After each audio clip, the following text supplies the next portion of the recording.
वाला जमाना चला गया, केवल काम से काम नहीं चल रहा भाई। अब हाथ तो भी सरकाना पड़ेगा। गोविंद जी सही कह रहा हूं मैं? बिल्कुल सही, आप बिल्कुल सही कह रहे हैं। और समस्या उत्तर प्रदेश में जो है, मुझे लगता है सबसे बड़ी समस्या ही वही है जिस कारण इतना वक्त लगा है। 11 महीने सरकार को हो गए और अभी भी बार बार आज भी इस बात की चर्चा थी कि सूची तैयार हो गई है, लेकिन फिर कुछ लोगों को उसमें सही पद देने को लेकर फिर उसमें कुछ विवाद हो गया। तो बार बार जो सूची बन रही है और सूची टल रही है, वो सारी समस्या ये है कि जो वजन है वो वजन उसके साथ कहां से आएगा। जैसा वाजपेयी जी ने भी कहा कि बजट एक बड़ा मुद्दा है और आने वाले जो बहुत कम वक्त है उसमें 50% से ज्यादा बजट खर्च होना है। तो कहीं न कहीं ये अच्छे संकेत नहीं है। और एक युवा मुख्यमंत्री के तौर पर जो उम्मीद उत्तर प्रदेश को अखिलेश यादव ने दिखाई थी अपने पहले बजट में भी, जिस तरह के संकेत उन्होंने दिए थे, अगर इतनी बेचारगी है सरकार की कि वो अपने अधिकारियों को, भ्रष्ट अधिकारियों को जानते हुए कि मंत्रियों को अगर ये कहना पड़ता है कि उनको लाठी मारी जानी चाहिए और इतने खराब अधिकारी हैं और उनको बदला नहीं जा सकता, तो मुझे लगता है कि एक बहुत मजबूर सरकार है। और ये क्यों मजबूर है, ये मजबूरी शायद उत्तर प्रदेश की जनता समझ रही है कि ये सरकार इतनी मजबूर क्यों है। वाजपेयी जी, मैंने ऐसे मंत्री भी देखे जिन्होंने जिस दिन चार्ज लिया उसी दिन उस विभाग के 4 प्रमुख अधिकारियों को बुलाया और कमरा बंद किया और बाहर अर्दली से कहा किसी को अंदर मत आने देना। उनसे पूछा कि भाई देखो मुझे तो समझ नहीं, तुम बताओ इसमें खेल कहां है। ऐसे भी अधिकारियों ने मुझे बताया कि मेरे मंत्री ने मुझसे पूछा कि खेल कहां है, कैसे होगा, जरा रास्ता दिखाओ। सब चाखन को ललचात फिरें जैसे गोरी को गाल पंजीरी भयो। समस्या तो ये है, ये बात आप गोरी का गाल पंजीरी हो गया उत्तर प्रदेश में। नहीं, अब कुमार विश्वास के पास चलूंगा मैं। कुमार विश्वास जी का मुद्दा छड़ा है जी। कुमार जी। अतुल मैं अतुल ये कहना चाहता हूं कि ब्यूरोक्रेसी, जैसा लक्ष्मीकांत जी कह रहे हैं, वो एक टूल है। क्योंकि बिहार जो अब ठीक आपके पड़ोस में है, जो ज्यादा बदहाली का शिकार था, वहां एक बार बार लगातार बात कहते हैं कि नीतीश बाबू ब्यूरोक्रेसी के प्रभाव में रहते हैं, लेकिन वो उसी ब्यूरोक्रेसी से ठीक काम करा लेते हैं। मध्य प्रदेश में भी ये शिकायत लगातार आती है कि शिवराज सिंह चौहान जो है वो ब्यूरोक्रेसी को ज्यादा तरजीह देते हैं। इसका मतलब अगर नेतृत्व की संकल्प शक्ति ठीक है, लेकिन मैं बार बार कहूं, मुझे लगता है कि सुबह से शाम तक मुख्यमंत्री को 4 मंत्रियों से तो अंकल जी सॉरी बोलना पड़ता होगा।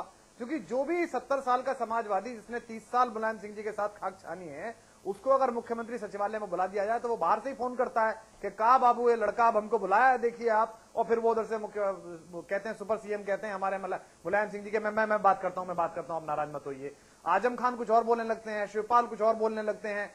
तो एक ऐसा बबुआ वहां बिठा दिया गया है जो बेचारा निर्णय नहीं ले पा रहा है। मेरी दिक्कत यहां है, देखिए लक्ष्मीकांत जी को तो वहां पर राजनीति में अपनी बात कहनी है, मंत्री जी को मंत्री पद बचाना था, आप दोनों को अपनी पत्रकारिता में अपनी बेबाक राय रखनी है। मेरी चिंता इस बात की है कि भारतीय राजनीति के क्षितिज पर जो ये राजनीति पुत्र आए हैं, जिनमें चाहे राहुल गांधी हो, चाहे सचिन पायलट हो, चाहे ज्योतिरादित्य हो, चाहे अखिलेश हो, उनमें कमोबेश अखिलेश ने सड़क पर ज्यादा मेहनत की है, ज्यादा साइकिल चलाई है। तो बड़ी उम्मीदें उनसे थी कि शायद वो समाजवाद का वास्तविक मुहावरा लेकर आएंगे, जो उनके पूज्य पिताजी ने भुला दिया, जो लोहिया से उन्हें मिला था, कर्पूरी ठाकुर से मिला था, जेपी से मिला था। लेकिन 10 महीने में उन्होंने विकास की जो मेरी धारणा थी उसको भी कुंठित किया। खासकर तुष्टीकरण, एक पढ़े लिखे आदमी होकर विदेश से आप पढ़ के आए हैं, जब आप ये कहते हैं मैं मुस्लिम बच्चियों की शादी के पैसे दे रहा हूं, तो मेरे को बड़ा आश्चर्य होता है कि उनके लिए ये विषय, या जब वो फुटबॉल देखने चले जाते हैं लेकिन पड़ोस में एक शहीद आया है बिना शेर का, उससे मिलने नहीं आते, या मेरे जिले गाजियाबाद में आते हैं और मुरादनगर में एक छोटी बच्ची का रेप हो जाता है, वहां पुलिस वाले लाठी बरसाते रहते हैं, उनको खबर नहीं लगती। तब मुझे लगता है कि सपना दरक रहा है। और कहीं ना कहीं चूंकि वो ये मान लें, अखिलेश यादव के बाकी सब लोग आपका चैनल देख रहे होंगे, वो ये मान लें कि भारत माता इतनी बाज नहीं है कि वो एक ही खानदान में बच्चे पैदा करती रहेगी, वो विकल्प ढूंढ लेगी। और ऐसा ना हो जाए कि आपको इतिहास के, राजनीति के कालपत्र पर हाशिए में डाल दिया जाए। जी, अच्छी बात आप कह रहे हैं अमिताभ जी, मैं आपकी टिप्पणी चाहूंगा इस पर। देखिए, मैं ये पिछली बार भी एक बार ब्यूरोक्रेट्स पर बहस हमने की थी इसी मंच पर, तब भी मैंने वही बात कही थी, कोई नजूमी, कोई काबिल, कोई चतुर सुजान मुझे ये समझाए तो मैं विनम्रता से खेद व्यक्त कर दूंगा या वो खेद व्यक्त कर देंगे। एक ही टकसाल, उसी से सिक्के ढलते हैं पूरे मुल्क के लिए। बिहार में सिक्का चल रहा, गुजरात में सिक्का चल रहा, तमिलनाडु में चल रहा, महाराष्ट्र में चल रहा, उत्तर प्रदेश में वो सिक्का क्यों नहीं चल रहा? क्या ऐसे अलग अलग फैक्ट्री है? आईएएस बनाने की, आईपीएस बनाने की फैक्ट्री क्या कोई पिलखुआ में लगी? नहीं लगी। गाजीपुर में लगी? नहीं लगी। बांदा में लगी, तिंदवारी में लगी, नहीं लगी, एक ही फैक्ट्री, उसी से निकलते हैं सारे नौजवान। वो बिहार में रिजल्ट देता है, वो महाराष्ट्र में देता है, कर्नाटक में देता है, तमिलनाडु में देता है, आंध्रा में देता है। अरे भाई, पूरे देश में केवल उत्तर प्रदेश ही ऐसा है जहां रिजल्ट नहीं मिलता। वो डीएनए कैसे बदल जाता है? उत्तर प्रदेश में क्या बदला? बाबू तो उसी परख नली से आया, उसी गर्भ से आया जिससे बाकी सूबों में गया। उत्तर प्रदेश का जो पॉलिटिकल एनवायरनमेंट है वो बाकी सूबों से अलग है। तो मेरी समझ ये कहती है कि राजनीतिक माहौल, वायुमंडल सुधरेगा तो यही ब्यूरोक्रेट काम करेंगे। अगर मेरे ऊपर भाजपा का और कांग्रेस का ये पक्षधर या किसी का विरोधी होने का आरोप नहीं लगे तो मैं एक बात कहूंगा, कल्याण सिंह, गोविंद वल्लभ पंत का कार्यकाल मैंने देखा नहीं, कल्याण सिंह का कार्यकाल इसी ब्यूरोक्रेसी से अच्छे काम लेने का उदाहरण है, जो कल्याण सिंह के विरोधी भी जिसको स्वीकार करते हैं। उदाहरण है, यही अधिकारी थे वाजपेयी जी। जी, आज वो अधिकारी काम नहीं कर पा रहे, सबकी सब निकम्मे हो गए, सबकी सब नाकारा हो गए। और कैसी भाषा बोल रहे हैं मंत्री, ये अधिकारी डंडे के लायक हैं, कैसी भाषा बोल रहे हैं। जी जी, वाजपेयी देश की सबसे बड़ी प्रतिभा होती है वो, और आप लोग 8वां पास 10वां पास, कोई कहीं से आया, कोई कहीं से आया, और आप कह रहे हो इन पर डंडे बरसाओ। दिक्कत यही है अमिताभ जी, कौन काम करेगा फिर आपके साथ? दिक्कत यही है। वाजपेयी जी, जी, ये अपने आप में जाहिर तौर पे बहुत गैर जिम्मेदाराना बयान है। आप कह रहे हो डंडे बरसाओ, अरे भाई डंडा तो आपके हाथ में है, फिर चीजें क्यों नहीं सुधर रही? नाकामी आपकी, इच्छा शक्ति आपकी नहीं, काम करने में प्लानिंग आपकी नहीं, अधिकारी जिम्मेदार क्यों? ये टोपी पहनाने का जो सिलसिला है ये यूपी में कब थमेगा? कब हमारे जैसे आम लोगों को विकास हासिल होगा? सवाल ये बड़ा है। प्रदेश की जी वाजपेयी जी, उत्तर प्रदेश की प्रचंड बहुमत वाली समाजवादी पार्टी की सरकार ब्यूरोक्रेसी के प्रति जिस प्रकार के भाषा और व्यवहार को कर रही है, हाँ, अंततोगत्वा अगर ब्यूरोक्रेसी ने ठान लिया तो वो जनता में इनकी इतनी छवि खराब करेंगे कि ये बरसों तक लौट के आने का सपना नहीं देख सकते। तो वो स्थिति भी सही नहीं है ना। अभी अमिताभ जी कह रहे थे बहुत खराब स्थिति होगी वो। हाँ। अमिताभ जी अभी कह रहे थे कि कल्याण सिंह जी के कार्यकाल में यही ब्यूरोक्रेसी काम कर रही थी, यही ब्यूरोक्रेसी बिहार में, कर्नाटक में, तमिलनाडु में, गुजरात में, महाराष्ट्र में, मध्य प्रदेश में, छत्तीसगढ़ में काम कर रही है। यहाँ ऐसी क्या आफत है कि एक महामंत्री श्री रामगोपाल यादव बयान देते हैं कि ब्यूरोक्रेसी काम नहीं कर रही है, मुख्यमंत्री कहते हैं कि मेरी कोई सुन नहीं रहा है, और शिवपाल यादव जी कहते हैं कि हम इनको सबको ठीक कर लेंगे। 4-4 बार सपा सुप्रीमो माननीय मुलायम सिंह यादव जी सरकार को चेतावनी देते हैं। जी जी, आखिर अपने घर को ठीक नहीं कर पा रहे, हाँ, ठीकरा दूसरे के सिर फोड़ रहे हैं। जी जी जी, अपने घर को ठीक नहीं कर पा रहे हैं, अपने घर को ठीक नहीं कर पा रहे, ठीकरा दूसरे घर फोड़ रहे हैं। डॉक्टर कुमार विश्वास, योर फाइनल कमेंट, सोल्यूशन क्या होना चाहिए? प्रॉब्लम बहुत डिस्कस हो गई। देखिए, मैं आपको फिर देखिए, अगर अखिलेश यादव विद्रोह नहीं करेंगे अपने पिता के उस पंजे से जिसके नीचे वो छटपटा रहे हैं, तो अखिलेश यादव के लिए बुरा होगा और इस उत्तर प्रदेश के सपनों के लिए बुरा होगा। मेरे एक ज्योतिषी मित्र एक दिन उनकी कुंडली देख के कह रहे थे कि वो 14 में विद्रोह करेंगे अपने पिता से। मैं चाह रहा हूं कि वो 13 में ही कर ले, ताकि 14 में उनको ठीक ठाक सीट मिले, जो कुछ भी होना चाहिए। क्योंकि मुद्दा ये नहीं है कि उत्तर प्रदेश में काम नहीं हो रहा, मुद्दा यह है कि लोग विश्वास किस पर करें।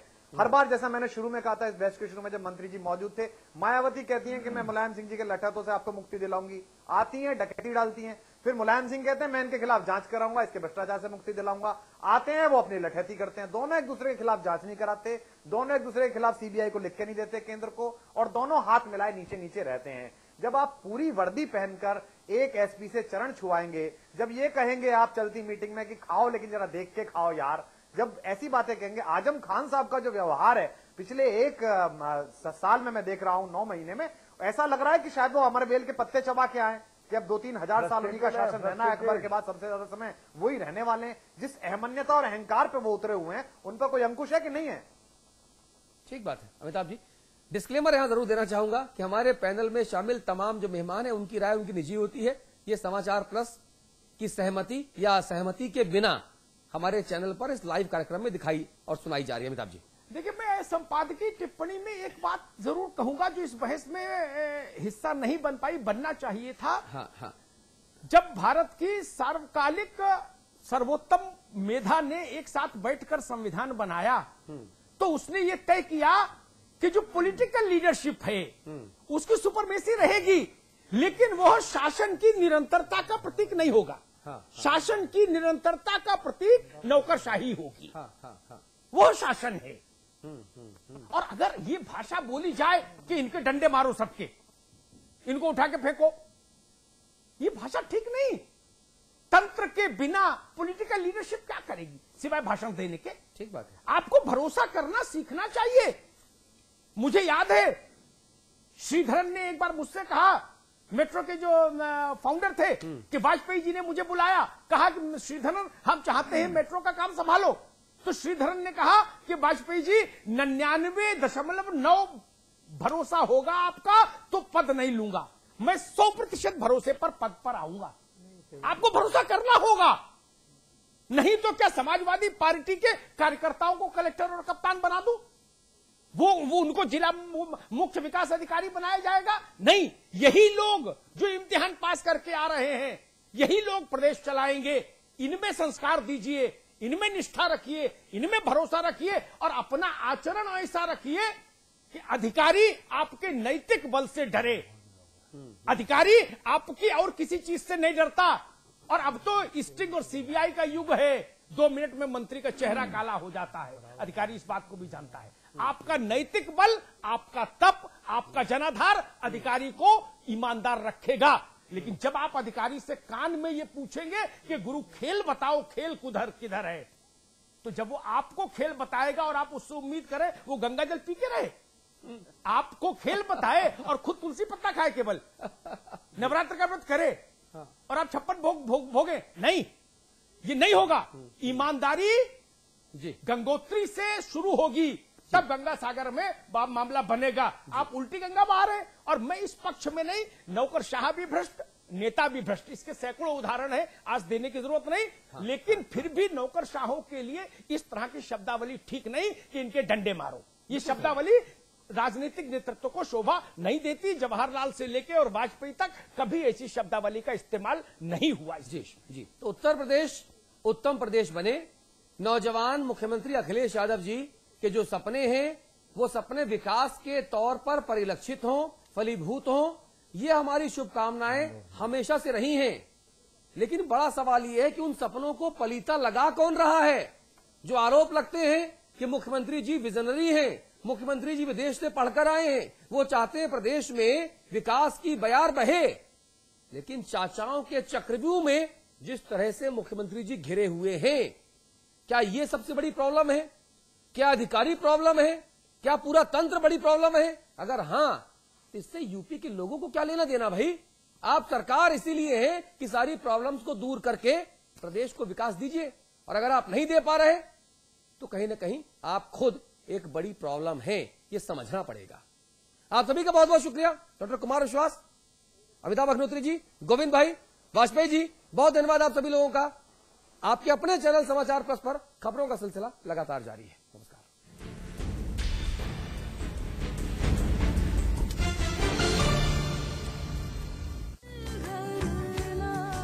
Supertech, yours for life. इसमें टेस्ट है, तंबाकू नहीं। आप भी आजमाइए रजनीगंधा। रजनीगंधा। मैं चाहूंगा कि जब जब भी मेरा जन्म हो, वृंदावन की इसी पावन भूमि में हो। A unique project with world-class facilities just for you and your loved ones. Nalanda leisure Sanskar city At Vrindavan. मेरा ही तो हिस्सा है तू, हर पल का किस्सा है तू, तुझको निहारो और फिर नजरें उतारो,